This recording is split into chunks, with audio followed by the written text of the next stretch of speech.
Welcome to our channel. So ఈరోజు మనం C లాంగ్వేజ్లో ఉన్న ఇంటర్వ్యూ క్వశ్చన్స్ అండ్ ఆన్సర్స్ గురించి తెలుసుకుందాం. సో ఫస్ట్ క్వశ్చన్ వచ్చేసి, what is C programming language and why we use it? అంటే C is a high level programming language. అంటే C అనేది హై లెవెల్ ఎందుకు అంటే మనం రాసే ప్రోగ్రామ్ సోర్స్ కోడ్ అంటారు దాన్ని. అంటే మనం మాట్లాడే లాంగ్వేజ్ ఆర్ మనం కంప్యూటర్లో రాసే ప్రోగ్రామ్స్ని అంటే సి కానీ C++ కానీ జావాని కానీ హై లెవెల్ లాంగ్వేజ్ అంటారు. అంటే మనం రాసిన ప్రోగ్రామ్, ఆ హై లెవెల్లో రాసిన ప్రోగ్రామ్ అనేది సిస్టమ్కి అర్థం కాదు. సో అది ఏం చేస్తుందంటే దానికి అర్థమయ్యేలా 0 1 అంటే లో లెవెల్లోకి కన్వర్ట్ చేసుకుంటుంది. సో అందుకని C is a high level programming language అయింది. అలాగే it is developed by Dennis Rich in 1970s at AT&T Bell laboratories. అంటే 1970లో AT&T బెల్ ల్యాబ్స్లో డెన్నిస్ రిచ్ అనే సైంటిస్ట్ సి లాంగ్వేజ్ని కనిపెట్టడం జరిగింది. అలాగే C language it is used to develop system software and application software. అంటే సి లాంగ్వేజ్ని యూజ్ చేసి సిస్టమ్ సాఫ్ట్వేర్ని అలాగే అప్లికేషన్ సాఫ్ట్వేర్ని డెవలప్ చేస్తారు. It is used to develop system software and application software. అంటే సి లాంగ్వేజ్ని యూజ్ చేసి లైనక్స్ అలాగే PHP MySQLలో సి లాంగ్వేజ్ని యూజ్ చేశారు. అంటే సి లాంగ్వేజ్ని యూజ్ చేసి లైనక్స్ PHP అండ్ MySQLని డెవలప్ చేయడం జరిగింది. Why we use main function in every C program. అంటే ప్రతి సి ప్రోగ్రాంలో మెయిన్ ఫంక్షన్ అనేది కన్ఫామ్గా రాస్తాం. అంటే main is free declared and user defined function. అంటే మనకి ఫంక్షన్స్ అనే కాన్సెప్ట్ ఉంటుంది. దాంట్లో 2 టైప్స్ ఉంటాయి, user defined and library functions అని. సో అందులో మనకి మెయిన్ అనేది యూజర్ డిఫైన్డ్ ఫంక్షన్లోకి వస్తుంది. అలాగే యూజర్ డిఫైన్డ్ ఫంక్షన్ని చేంజ్ చేసుకోవచ్చు, అలా అని మెయిన్ని చేంజ్ చేయడానికి లేదు. మెయిన్ అనేది ఫిక్స్డ్ అలాగే predeclared. Main function is the entry point of any C program. అంటే ప్రతి సి ప్రోగ్రాంలో కూడా మనం మెయిన్ అనేది కంపల్సరీ రాస్తాం. అలాగే మెయిన్ నుంచే ప్రోగ్రామ్ అనేది ఎగ్జిక్యూట్ అవుతుంది. So it is the point at which execution of program is started. అంటే మనకి ఎగ్జిక్యూషన్ అనేది మెయిన్లో ఏదైతే రాస్తామో అక్కడి నుంచే ఎగ్జిక్యూషన్ అనేది స్టార్ట్ అవుతుంది. When a C program is executed the execution control goes directly to the main function. అంటే మెయిన్ నుంచే స్టార్ట్ అవుతుంది, మెయిన్లో జరిగే ప్రాసెస్ అంతా కూడా అంటే అక్కడి నుంచే మనకి. అలాగే ఎవ్రీ సి ప్రోగ్రాంలో కూడా ఓన్లీ 1 మెయిన్ ఫంక్షనే ఉంటుంది, నెంబర్ ఆఫ్ మెయిన్ ఫంక్షన్స్ ఉండవు. ఎందుకు అంటే మనకి వేస్ ఉంటాయి, ఏదన్నా ఎక్కడికైనా ట్రావెల్ చేసినప్పుడు ఇలా ఇండికేషన్స్ ఉంటాయి. ఇలా 4 వేస్ ఉన్నప్పుడు ఏ వే వెళ్ళాలనేది మనకి ఎలా తెలుస్తుంది? అక్కడ వాళ్ళు ఏదన్నా ఇండికేషన్గా నేమ్స్ రాస్తే తెలుస్తుంది. అటువైపు వెళ్తే ఆ ఊరు వస్తుంది, ఇటువైపు వెళ్తే ఈ ఊరు వస్తుంది అని ఏమన్నా బోర్డు ఉంటే తెలుస్తుంది. లేకపోతే తెలియదు కదా, ఎటు వెళ్ళాలనేది కన్ఫ్యూజ్ అయిపోతాం. సో అలాగే ప్రతి సి ప్రోగ్రాంలో కూడా 1 మెయినే ఉంటుంది. అంటే మెయిన్ నుంచే ప్రోగ్రామ్ ఎగ్జిక్యూట్ అవుతుంది కాబట్టి మెయిన్ నుంచే చూసుకుంటుంది. సో ఒక మెయిన్ ఉంది కాబట్టి డైరెక్ట్గా మెయిన్కి వెళ్ళి అందులో ఉన్న ప్రాసెస్ అంతా ఎగ్జిక్యూట్ చేస్తుంది. అదే 2 or more మెయిన్స్ ఉన్నాయనుకోండి, అప్పుడు ప్రోగ్రామ్కి అంటే కంపైలర్కి ఏ మెయిన్ నుంచి వెళ్ళి ఎక్కడి నుంచి ఎగ్జిక్యూట్ చేయాలనేది అర్థం కాదు. ఓన్లీ 1 మెయినే ఉంటుంది ఎవ్రీ సి ప్రోగ్రామ్కి. 2 or more ఉంటే ఏ మెయిన్కి వెళ్ళి ప్రోగ్రామ్ అనేది ఎగ్జిక్యూట్ చేయాలో దానికి తెలియదు, కన్ఫ్యూజ్ అవుతుంది. సో మెయిన్ ఫంక్షన్ అంటే ఇలా చెప్పాలి. What is the meaning of ash include? అంటే మనం సి ప్రోగ్రాంలో ఫస్ట్ లైన్లో యాష్ ఇన్క్లూడ్ అని రాస్తాం.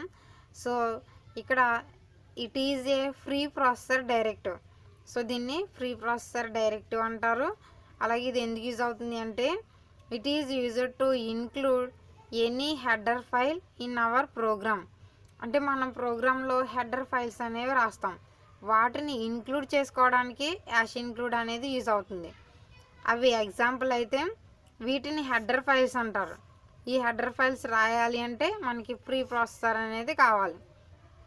సో మనం రాసే హెడర్ ఫైల్స్ అనేవి ప్రీ ప్రాసెసర్లో ఇంక్లూడ్ అయి ఉంటాయి.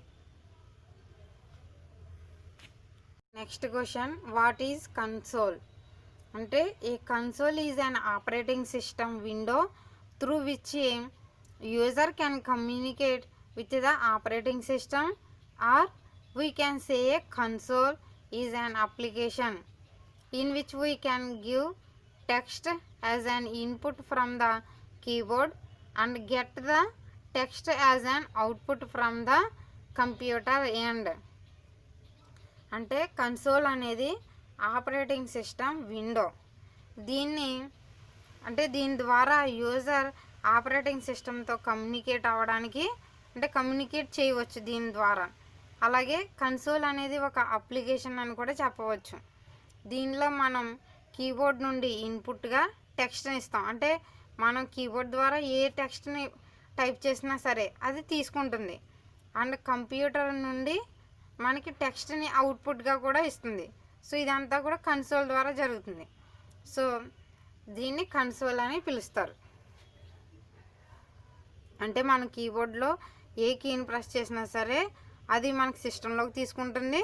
అలాగే మనకి రిజల్ట్ని కూడా అవుట్పుట్ అనే ఫంక్షన్ ద్వారా రిజల్ట్ని కూడా టెక్స్ట్, మనం ఇచ్చిన టెక్స్ట్ని మళ్ళీ అవుట్పుట్గా కూడా టెక్స్ట్ ఇస్తుంది. ఇదంతా కూడా కన్సోల్ని ఆపరేటింగ్ సిస్టమ్ విండో అని పిలుస్తారు. What is printf?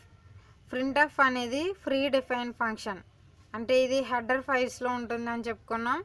సో ఇది ఫ్రీ డిఫైన్ ఫంక్షన్లోకి వస్తుంది. It is declared in stdio.h. అంటే ఇది డిక్లేర్ చేశారు ఇందులో stdio.hలో. సో నెక్స్ట్ ప్రింట్ఎఫ్ అనేది is one of the main output function. అంటే మనం ప్రింట్ఎఫ్లో ఏదైతే రాస్తామో అదే మనకి అవుట్పుట్గా డిస్ప్లే అవుతుంది. సో అందుకని దీన్ని మెయిన్ అవుట్పుట్ ఫంక్షన్ అని పిలుస్తారు. This function is used to print some text on console. అంటే మనం ఏదైతే అవుట్పుట్గా రావాలనుకున్నామో ఆ టెక్స్ట్ని ప్రింట్ చేయడానికి యూజ్ అవుతుంది. సో ఫర్ ఎగ్జాంపుల్ ప్రింట్ఎఫ్లో వెల్కమ్ టు సి లాంగ్వేజ్ అని రాసాం. సో అదే మనకి ప్రింట్ అవుతుంది. అంటే ఫర్ ఎగ్జాంపుల్ ఒక ప్రోగ్రామ్ రాస్తున్నాను చూడండి, ash include stdio.h. Next main open చేసాం. మెయిన్లో ప్రింట్ఎఫ్ హలో అని రాశాను. డబుల్ కోటేషన్ క్లోజ్ చేసి సెమీకోలన్ ఇచ్చి మళ్ళీ ఏదైతే బ్రాకెట్ ఓపెన్ చేసామో ఆ బ్రాకెట్ని క్లోజ్ చేశాను. సో దీన్ని రన్ చేసి ఎగ్జిక్యూట్ చేస్తే మనకి అవుట్పుట్ అనేది హలో అని ప్రింట్ అవుతుంది. సో అంటే ప్రింట్ఎఫ్లో ఏదైతే రాస్తామో అది మనకి డిస్ప్లే అవుతుంది. అలాగే దీంట్లో క్యాపిటల్ రాయొచ్చు, స్మాల్ కూడా రాయొచ్చు. Question, what is scanf? అంటే స్కాన్ఎఫ్ అనేది కూడా free define function. It is declared in stdio.h. అంటే దీన్ని కూడా stdio.hలో డిక్లేర్ చేస్తారు. అలాగే scanf is one of the commonly used function to take input from the user. అంటే యూజర్ నుంచి ఇన్పుట్ని తీసుకోవడానికి స్కాన్ఎఫ్ అనేది యూజ్ అవుతుంది. అంటే మనం ఏదైతే ఇన్పుట్ ఇవ్వాలనుకుంటున్నామో అది స్కాన్ఎఫ్ అనేది స్టోర్ చేసుకుంటుంది. This function is used to read some values from console. అంటే కన్సోల్ నుంచి వాల్యూస్ని రీడ్ చేయడానికి ఈ ఫంక్షన్ని యూజ్ చేస్తారు. అంటే for example ash include stdio.h. అంటే స్టాండర్డ్ ఇన్పుట్ అవుట్పుట్ ఫంక్షన్స్ అనేవి ఈ హెడర్ ఫైల్స్లో ఇంక్లూడ్ అయి ఉంటాయి. అంటే ఇన్పుట్ అవుట్పుట్ ఫంక్షన్స్ అంటే ప్రింట్ఎఫ్ అండ్ స్కాన్ఎఫ్. అంటే ఈ ఫంక్షన్లో ప్రింట్ఎఫ్ అండ్ స్కాన్ఎఫ్ అనే ఫంక్షన్స్ ఇందులో ఇంక్లూడ్ అయి ఉంటాయి. సో మెయిన్ నుంచే మనకు ప్రోగ్రామ్ స్టార్ట్ అవుతుంది. మెయిన్ ఓపెన్ చేసి ఇక్కడ ఇంట్ ఏ అని తీసుకున్నాం. అంటే ఇక్కడ వాల్యూస్ని ఇనిషియలైజ్ చేయలేదు. ఇంటీజర్ అనే డేటా టైప్లో ఏ అనే వేరియబుల్ని తీసుకున్నాం. దీనికి ఎటువంటి వాల్యూస్ డిస్ప్లే చేయలేదు. సో మనం వాల్యూస్ అనేవి అవుట్పుట్లో ఇవ్వాలనుకుంటున్నాం. సో అలాంటప్పుడు స్కాన్ఎఫ్ని యూజ్ చేస్తాం. సో ప్రింట్ఎఫ్లో ఎంటర్ ఏ వాల్యూ అని డిస్ప్లే చేసాం. అంటే మనకి అవుట్పుట్లో ఆ లైన్ అనేది మనకి డిస్ప్లే అవుతుంది. ఎంటర్ అవుట్పుట్లో ఈ లైన్లో ఏదైతే ఉందో ప్రింట్ఎఫ్లో అదే మనకి డిస్ప్లే అవుతుంది. So enter a value. So next లైన్లో స్కాన్ఎఫ్ అంటే ఇలా మన వాల్యూ అడిగినప్పుడు మనం వాల్యూని ఎంటర్ చేస్తాం. ఫర్ ఎగ్జాంపుల్ 4 ఎంటర్ చేసాం. ఈ 4 ఎంటర్ చేసినప్పుడు ఇక్కడ ఉన్న ఫార్మాట్ స్పెసిఫైయర్ అంటారు %dని. అంటే ఇది ఇంటీజర్ డేటా టైప్ కాబట్టి %dతో ఇండికేట్ చేస్తారు. సో ఇది ఫార్మాట్ స్పెసిఫైయర్. మనం ఇచ్చిన ఏ వాల్యూ 4 కదా, ఈ 4 అనేది ఫార్మాట్ స్పెసిఫైయర్లోకి వెళ్తుంది. సో దీన్ని స్టోర్ చేసుకోవడానికి మనం ఏ అనే వేరియబుల్ ఇచ్చాం కాబట్టి ఈ 4 అనేది ఏలో స్టోర్ అవుతుంది. సో దీని వాల్యూని ఇందులో స్టోర్ చేసుకుంటుంది. సో మళ్ళీ మనం ప్రింట్ఎఫ్ అనేది ఇస్తే అప్పుడు అందులోకి ఈ వాల్యూని ఎంటర్ చేసుకోవచ్చు. అంటే అది ఇంకా ప్రాసెస్. సో మనకి స్కాన్ఎఫ్ అనేది ఎందుకు యూజ్ అవుతుంది అంటే మనం ఎంటర్ చేసిన వాల్యూని రీడ్ చేయడానికి యూజ్ అవుతుంది. అంటే మనం 4 ఇచ్చాం, ఇక్కడ ఇంటీజర్ అని ఇచ్చాం. సో ఈ 4 ఇంటీజరు 2 సమానమా కదా అని చూస్తుంది. అంటే ఇంటీజర్ అనేది ఏంటి, ఇందులో వాల్యూస్ని రీడ్ చేస్తుంది. అంటే నార్మల్ వాల్యూస్ని తీసుకునేదాన్ని ఇంటీజర్ డేటా టైప్ అంటారు.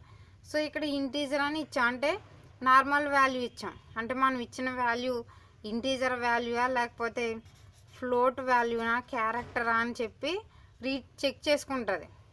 సో మనం ఫ్లోట్ ఇవ్వలేదు, డెసిమల్ వాల్యూస్ ఇవ్వలేదు, అలాగే క్యారెక్టర్స్ ఇవ్వలేదు. సో ఇది ఇంటీజర్ కాబట్టి వాల్యూస్ సరిపోయింది, ఆ వాల్యూని తీసుకుంటుంది. సో స్కాన్ఎఫ్ అనేది వాల్యూస్ని రీడ్ చేయడానికి యూజ్ అవుతుంది.